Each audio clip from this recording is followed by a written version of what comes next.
Assalamualaikum warahmatullahi wabarakatuh. Innal hamdalillahi wassalatu wassalamu ala Rasulillah Sayyidina Muhammadin ibni Abdillah wa ala alihi wa sahbihi ajma'in. Sahabat Aisyah yang berbahagia, pertama marilah kita bersyukur atas nikmat Allah yang telah diberikan kepada kita, sehingga kita sampai hari ini bisa melaksanakan ibadah Ramadan di tahun 1446 Hijriah. Salam dan salawat senantiasa kita panjatkan pada junjungan Nabi besar kita, Nabi Muhammad SAW, dengan satu harapan, semoga Allah memberikan ketetapan kepada kita untuk bisa mengikuti jejak beliau dan pada akhirnya dapat memperoleh syafaat baik di dunia sampai akhir zaman nanti. Sahabat Aisyah yang berbahagia, pada hari ini merupakan hari yang ke-16 menjelang tanggal 17 Ramadan, suatu hari yang selalu dinanti-nanti oleh seluruh umat muslim. Dan itu artinya pula kita sudah berada pada 10 hari yang kedua dan akan memasuki 10 hari yang ketiga di bulan Ramadan ini. Pimpinan daerah Aisyah Karanganyar tidak henti-hentinya mengajak sahabat Aisyah dan juga mengingatkan diri kita untuk tetap meningkatkan iman dan takwa kita, menjalankan perintahnya dan menjauhi larangan-larangannya. Salah satunya adalah bagaimana kita bisa menjaga diri kita dari harta kita melalui zakat profesi. Sahabat Aisyah yang berbahagia, zakat profesi ini harus mendapat perhatian kita bersama, baik kita sebagai ASN, pegawai swasta, ataupun wirausaha. Semuanya punya kewajiban manakala kita pada posisi mampu untuk melaksanakan zakat profesi. Nah, zakat profesi ini merupakan ijtihad dari para ulama mutakhir, karena memang pada masa Rasulullah itu belum ada. Oleh karena itu tidak heran apabila kita sering menemukan perbedaan-perbedaan pendapat. Namun demikian, Musyawarah Nasional Tarjih Muhammadiyah yang ke-25 tahun 2000 di Jakarta telah menetapkan bahwa zakat fitrah hukumnya wajib bagi kaum muslim, dengan ketentuan nisabnya setara dengan emas 85 gram 24 karat dengan kadarnya 2,5%. Ini artinya bahwa zakat profesi dikiaskan pada zakat mal atau harta. Nah, pertanyaannya adalah bagaimana cara penghitungannya itu.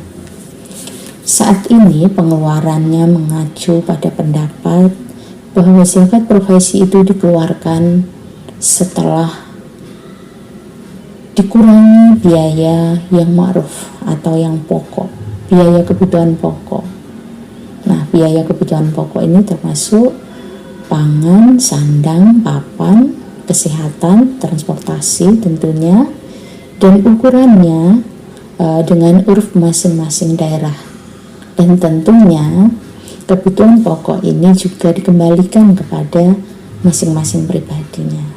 Sejauh mana seseorang memiliki kesadaran tentang seberapa mestinya kebutuhan pokok itu dan disesuaikan dengan penghasilannya.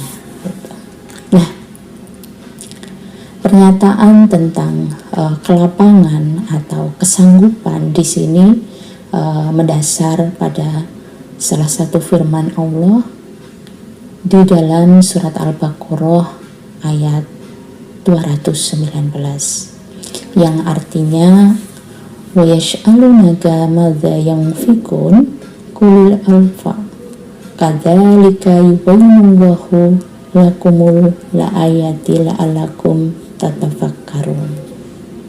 Wa yas'alunaka madza yunfikun artinya bahwa ketika mereka bertanya kepadamu apa yang mereka nafkahkan, maka katakanlah kulil afwa, yang lebih dari keperluannya. Nah, kadzalika yubayyinullahu lakumul ayati la'allakum tatafakkarun. Demikianlah Allah menerangkan ayat-ayatnya kepadamu supaya kamu bisa berpikir.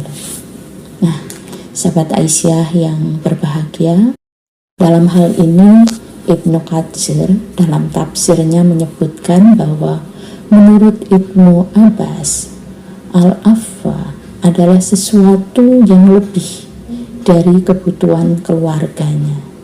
Demikian juga dari Ibnu Umar dan lain-lainnya berpendapat bahwa arti al-afwu dalam ayat tersebut adalah lebih atau memiliki kelapangannya.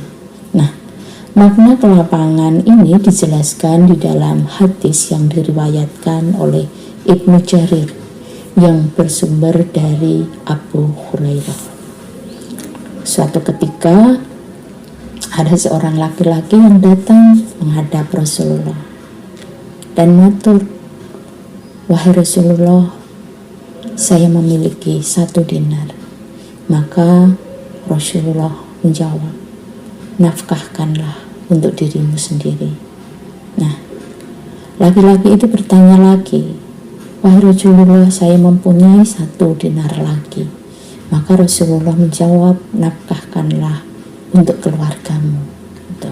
Nah, laki-laki tadi bertanya lagi, "Wahai Rasulullah, saya masih memiliki 1 lagi."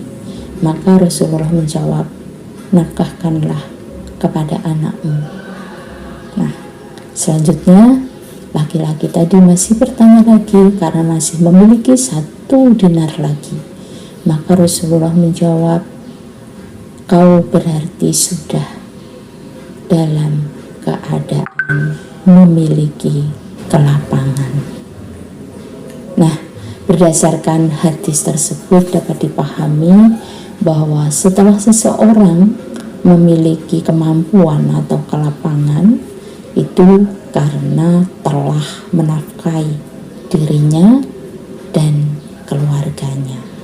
Nah, hadis yang diriwayatkan oleh Muslim dalam kitab Sahihnya yang menjelaskan bahwa satu kebutuhan keluarga di sini termasuk kebutuhan dirinya sendiri, kebutuhan istri, dan kebutuhan anaknya. Nah, kelebihannya adalah kelapangannya yang harus dihitung untuk dikeluarkan zakatnya. Nah, pertanyaannya adalah bagaimana cara menghitung zakat profesi itu? Sahabat Aisyah yang berbahagia, saya ambilkan contoh ketika seorang pegawai memiliki gaji 4.500.000 katakanlah. Untuk kehidupan sehari-harinya, makan, minum, perumahan, dan sebagainya cukup dengan 1.500.000, artinya masih sisa 3 juta. Nah, jika dikalkulasikan dalam 1 tahun, maka 3 juta ini dikalikan 12, maka jumlahnya adalah 36 juta rupiah. Nah, nisab zakat profesi adalah 85 gram dari emas 24 karat. Misalkan dihitung 1 gramnya adalah seharga 400.000, maka 400.000 itu dikalikan 85, diperoleh harga 34 juta.